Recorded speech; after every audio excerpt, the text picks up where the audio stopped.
2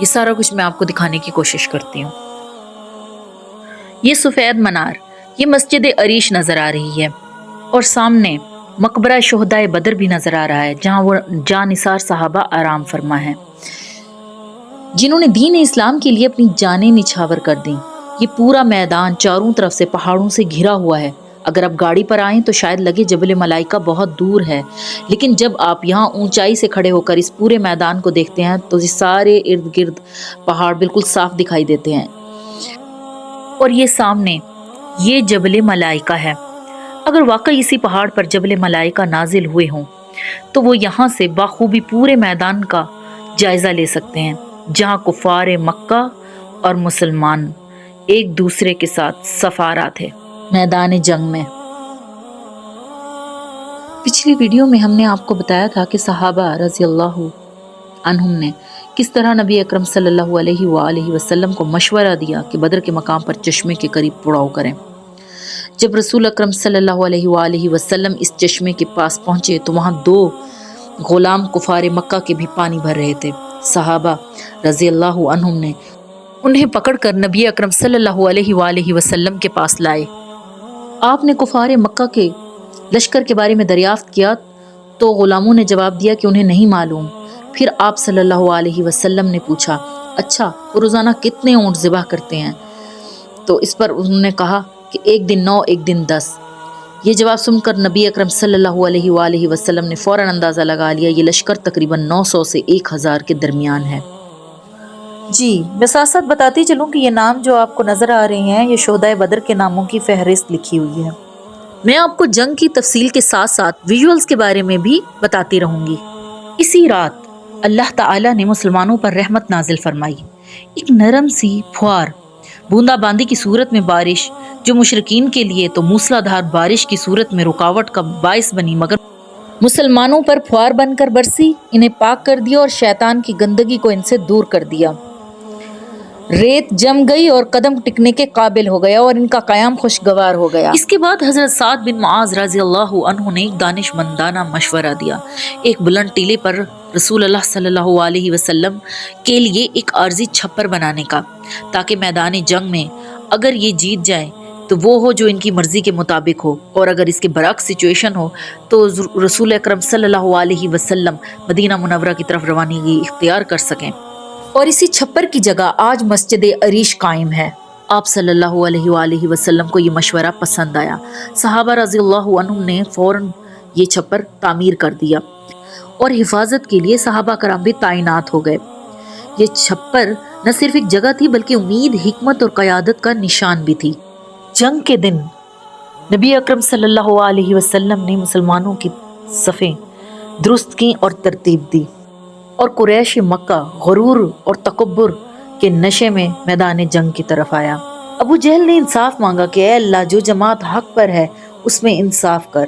اس نے انصاف کی دہائی دی تو اسی موقع پر سورہ انفال کی آیت نازل ہوئی، اگر تم فیصلہ چاہتے تھے تو اب تمہارے پاس فیصلہ آ گیا، اور اگر تم باز آ جاؤ تو تمہارے لیے بہتر ہے، اور اگر تم پھر وہی کرو گے تو ہم بھی وہی کریں گے، اور تمہارا لشکر تمہیں کچھ کام نہ دے گا، خواہ وہ کتنا ہی زیادہ ہو، اور بے شک اللہ ایمان والوں کے ساتھ ہے۔ جی اب جنگ کے آغاز کی طرف آتے ہیں۔ شعر شہداء سے گزرتے ہوئے ہم مسجد عریش کی طرف جا رہے ہیں۔ مسجد عریش کو بھی دیکھتے ہیں، اور اس کے بیک سائڈ پہ جنگ کا میدان، اس کے ویژولز بھی ہم جنگ کی تفصیل کے ساتھ ساتھ آپ کو بتاتے ہیں۔ جنگ کے آغاز میں جو پہلا ایندھن بنا وہ تھا اسود بن عبد الاسد المخزومی۔ یہ بنو مخزوم کے قبیلے سے تھا، وہی قبیلہ جس سے ابو جہل کا تعلق تھا۔ یہ انتہائی اڑیل، سخت دل اور بدبخت شخص تھا۔ یہ مسلمانوں کو للکار کر میدان میں نکلا کہ میں اللہ کی قسم کھاتا ہوں، ان کے حوض کا پانی پی کر رہوں گا ورنہ اسے ڈھا دوں گا اور اس کے لیے جان دے دوں گا۔ اس کا مقابلہ کرنے کے لیے حضرت حمزہ بن عبد المطلب سامنے آئے اور دونوں آپس میں مڈ بھیڑ ہوئے۔ حضرت حمزہ نے تلوار ماری اور اس کے پاؤں پنڈلی سے کٹ گیا اور وہ پیٹ کے بل گر گیا اور گھٹنوں کے بل گھسٹ کر وہ حوض کی طرف بڑھا۔ اس میں داخل ہی ہوا چاہتا تھا اپنی قسم پوری کر سکے۔ حضرت حمزہ نے دوسری ضرب لگائی اور اس کے اندر ہی ڈھیر ہو گیا۔ یہ اس جنگ کا پہلا قتل تھا۔ جنگ بھڑک اٹھی اور قریش کے بہترین 3 شاہ سوار نکلے۔ ایک ہی خاندان کے اتبا اور شیبہ دونوں بھائی اور تیسرا ولید جو اتبا کا بیٹا تھا، انہوں نے اپنی صف سے الگ ہوتے ہی دعوت دی۔ مقابلے کے لیے انصار کے 3 نوجوان نکلے، لیکن انہوں نے قبول نہ کیا اور مہاجرین میں سے طلب کیا کہ ہمیں اپنے بھائیوں کے ساتھ لڑنا ہے۔ اچھا، یہ ساتھ ساتھ میں آپ کو ویژولز دکھا رہی ہوں۔ یہ مسجد عریش ہے اور مسجد عریش کا یہ اندرونی حصہ بھی آپ کو بخوبی نظر آ رہا ہے۔ اچھا جی، پھر پکار کر کہا، اے محمد، ہمارے پاس ہماری قوم کے لوگوں کو بھیجو۔ نبی اکرم صلی اللہ علیہ وآلہ وسلم نے فرمایا، جو میں نے آپ کو بیر شفا کی ویڈیو میں پہلے بھی بتا چکی ہوں، حضرت عبیدہ بن حارث اٹھو، حمزہ اٹھو، علی اٹھو، یہ لوگ قریش سے مہاجرین کی طرف سے تھے۔ حضرت حمزہ اور حضرت علی نے تو اپنے مقابل کو جھٹ سے گرا دیا۔ حضرت عبیدہ بن حارث ان کے مد مقابل ایک بار وار کا مقابلہ ہوا اور دونوں کو گہرے زخم لگے اور حضرت عبیدہ بن حارث ان کی پنڈلی سے ٹانگ کٹ گئی۔ حضرت عبیدہ بن حارث کی اس کے بعد آواز بند ہو گئی تھی، اور جب تک نبی اکرم صلی اللہ علیہ وسلم نے مدینہ سے روانگی اختیار کی، ان کے جسد اطہر کو اس وادی میں دفن فرمایا تھا، جیسا کہ میں نے آپ کو دکھایا ہے پچھلی ویڈیو میں۔ اس کے بعد جنگ اپنے عروج پر چھڑ گئی۔ نبی اکرم صلی اللہ علیہ وسلم نے دعا کی، اے اللہ، اگر آج یہ گروہ ہلاک ہو گیا تو تیری عبادت نہ کی جائے گی اور پھر ان میں سے کوئی بھی عبادت کرنے والا نہ بچے گا۔ نبی اکرم صلی اللہ علیہ وسلم نے اس قدر گریہ زاری کی کہ ان کے دونوں کندھوں سے چادر اتر گئی۔ حضرت ابو بکر صدیق نے چادر درست کی اور عرض کیا، اللہ کے رسول صلی اللہ علیہ وآلہ وسلم، بس کیجئے، آپ نے بہت گریہ زاری کے ساتھ دعا فرما لی ہے۔ تو اللہ رب العزت نے سورہ انفال کی 9 اور 10 آیات نازل فرمائی خوشخبری کے طور پر، جس کا ترجمہ ہے، جب تم نے اپنے رب سے فریاد کی تو اس نے تمہاری دعا قبول کر لی، اور میں تمہاری مدد کے لیے 1000 فرشتے پے در پے بھیج رہا ہوں، اور اللہ نے اس کو محض خوشخبری بنایا تاکہ تمہارے دل مطمئن ہو جائیں، اور مدد تو اللہ ہی کے پاس سے ہوتی ہے، بے شک اللہ زبردست حکمت والا ہے۔ سبحان اللہ، سبحان اللہ۔ میں سوچتی ہوں کس عروج کی ہوتی ہے نبیوں کی گریہ زاری کہ اللہ رب العزت کی مدد بھی فوراً آ پہنچتی ہے۔ نبی اکرم صلی اللہ علیہ وسلم کو ایک جھپکی آئی، آپ صلی اللہ علیہ وسلم نے سر اٹھایا اور فرمایا، ابو بکر خوش ہو جاؤ۔ جبریل علیہ السلام اپنے گھوڑے کی لگامیں تھامے آگے آگے چل رہے ہیں اور گرد و غبار میں اٹے ہوئے ہیں۔ نبی اکرم صلی اللہ علیہ وسلم چھپر کے دروازے سے باہر تشریف لائے اور زرہ پہن رکھی تھی۔ آپ پرجوش طریقے سے آگے بڑھ رہے تھے اور فرماتے جا رہے تھے۔ سورہ قمر کی آیت نمبر 45، یعنی یہ لشکر شکست کھا جائے گا اور پیٹھ دکھا کر بھاگے گا۔ یہ فرماتے ہوئے نبی اکرم صلی اللہ علیہ وآلہ وسلم نے مٹھی کنکریلی مٹی سے لی اور قریش کی طرف رخ کر کے فرمایا، شاہت الوجوہ، یعنی چہرے بگڑ جائیں، اور ساتھ ہی مٹی ان کے چہروں کی طرف پھینک دی، اور کوئی نہیں بچا جس کے منہ اور آنکھوں میں اس مٹھی مٹی میں سے کچھ گیا نہ ہو۔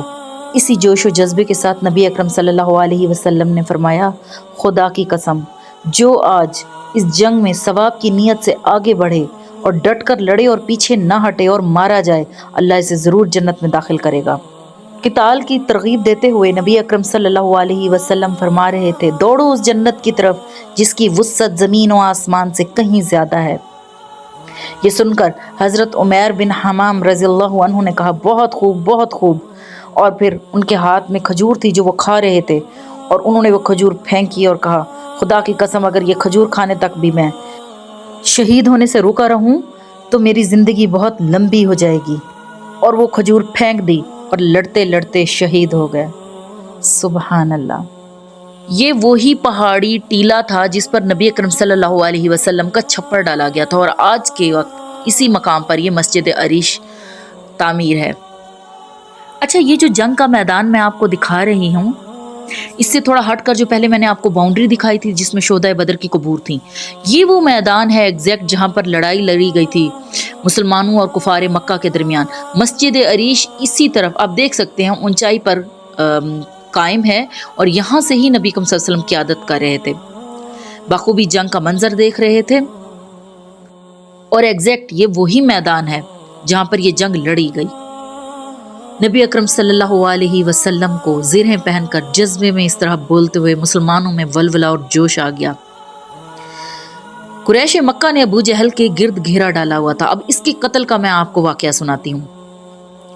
جب مسلمانوں نے جوش و جذبے کے ساتھ ان کے اوپر یکبارگی ٹوٹ پڑے تو ان کا جو ابو جہل کے گرد حلقہ تھا وہ تتر بتر ہو گیا۔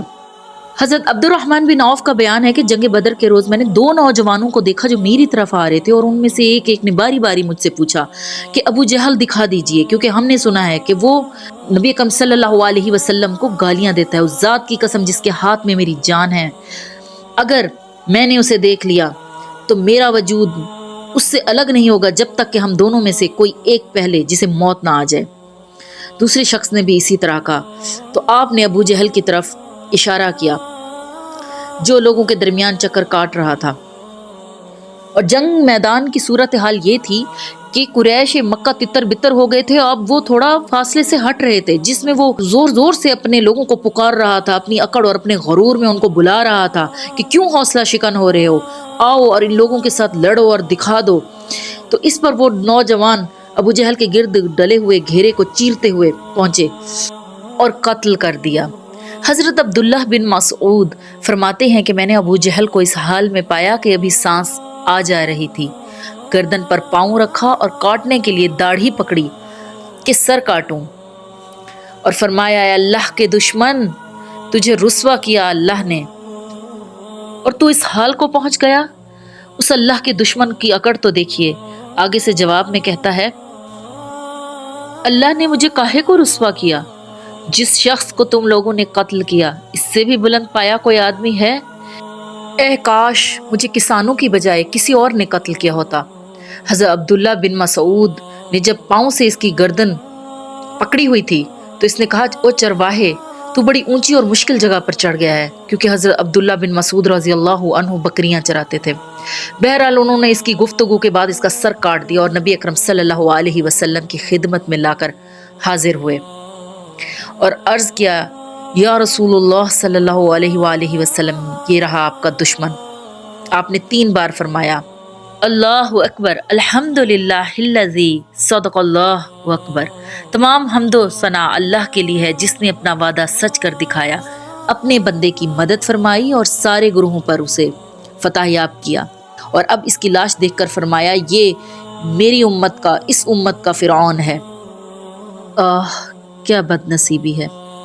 اس کے بعد نبی اکرم صلی اللہ علیہ وسلم نے کفار مکہ کی لاشوں کو کنویں میں پھینکنے کا حکم فرمایا اور ان لاشوں پر کھڑے ہو کر فرمایا تم اپنے نبی کے لیے کتنا برا کنبہ اور قبیلہ تھے، تم نے مجھے جھٹلایا جبکہ دوسروں نے میری تصدیق کی، تم نے مجھے بے یار و مددگار چھوڑا جبکہ اوروں نے میری تائید کی، تم نے مجھے نکالا اور انہوں نے مجھے پناہ دی۔ اس کے بعد صحابہ کرام نے مقتولین کی لاشوں کو گھسیٹ کر بدر کے کنویں میں پھینک دیا۔ نبی اکرم صلی اللہ علیہ وآلہ وسلم، آپ صلی اللہ علیہ وآلہ وسلم کا معمول تھا کہ فتح کے بعد 3 دن تک وہ اس جگہ پر قیام فرماتے۔ جب وہ یہاں سے سفر پر نکلنے لگے تو آپ نے اس کنویں کی بار پر کھڑے ہو کر قریش جس کنویں میں پھینکے گئے تھے ان کا نام ان کے باپوں کے ساتھ لے کر پکارنا شروع کیا، اے فلاں بن فلاں، اے فلاں بن فلاں۔ یہ روایت صحیح مسلم و بخاری کے مطابق جس کا ترجمہ ہے کیا تمہیں یہ بات خوش کرتی ہے کہ تم نے اپنے رب کے وعدے کو سچا پایا؟ میں نے تو اپنے رب کے وعدے کو سچا پایا۔ اللہ اکبر۔ یہ جملہ نبی اکرم صلی اللہ علیہ وآلہ وسلم نے اس لیے فرمایا تاکہ ان پر حجت پوری ہو جائے، یعنی اب تم نے انجام اپنی آنکھوں سے دیکھ لیا جو میں تمہیں دنیا میں بتاتا رہا۔ اس موقع پر حضرت عمر بن خطاب رضی اللہ عنہ نے عرض کیا یا رسول اللہ صلی اللہ علیہ وآلہ وسلم، آپ ان مردوں سے بات کر رہے ہیں جو بے جان ہیں؟ تو آپ صلی اللہ علیہ وسلم نے فرمایا اے عمر، تم وہ بات نہیں سن رہے جو میں سن رہا ہوں، یہ لوگ سن رہے ہیں مگر جواب نہیں دے سکتے۔ یہ روایت بھی صحیح بخاری میں موجود ہے۔ جی، اس جنگ میں 8 انصار اور 6 مہاجرین اور 70 قریش کے لوگ قتل ہوئے۔ یہ قریش مکہ کے معزز ترین لوگ تھے جو قتل ہوئے اور باقی گرفتار کر لیے گئے۔ یوں بدر کے ریزگاروں میں کفر کا غرور خاک میں مل گیا۔